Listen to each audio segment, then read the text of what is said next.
Pemirsa, ternyata tradisi mepatung pada hari penampahan galungan masih dilaksanakan di beberapa tempat di Bali seperti di Desa Banjar Selat, Desa Belega Gianyar.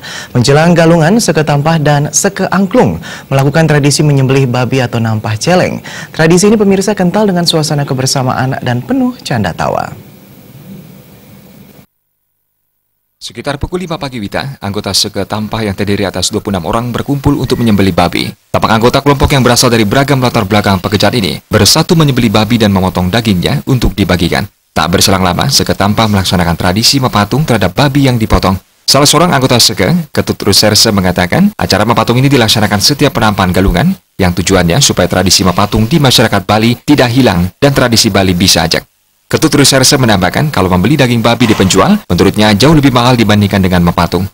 Mepatung selain bisa mengurangi biaya, juga bisa mempererat persatuan masyarakat. Hal senada dikatakan anggota Seke lain, Made Kertaya. Mepatung merupakan tradisi masyarakat yang diwariskan secara turun-temurun sebagai mempererat masyarakat Bali.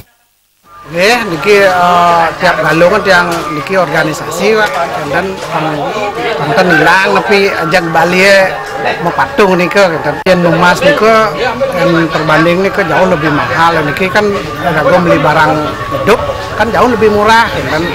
Niki tiang sarang 26 anggota tiang nih. Dan tiang bagi 26 ke anggota tiang sarang 25 dan karena itu lebih sikit itu kan angin nah angin itu kan kita dapat pulih kan bas uyuh kan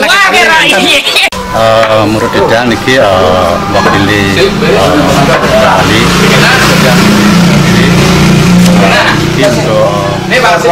untuk mempererat adat Bali mungkin untuk selanjutnya kita pemerintah kita agar tidak maju. Nah, ini merupakan salah satu bentuk dari tradisi kita, bukan dari sekarang aja, tapi dari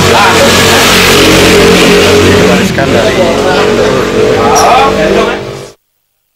Meski di beberapa daerah tradisi mepatung dimajukan sehari saat menyanjan galungan, di Banjar Selat Desa Belega, tradisi itu tetap dilaksanakan pada hari penampahan galungan. Saputra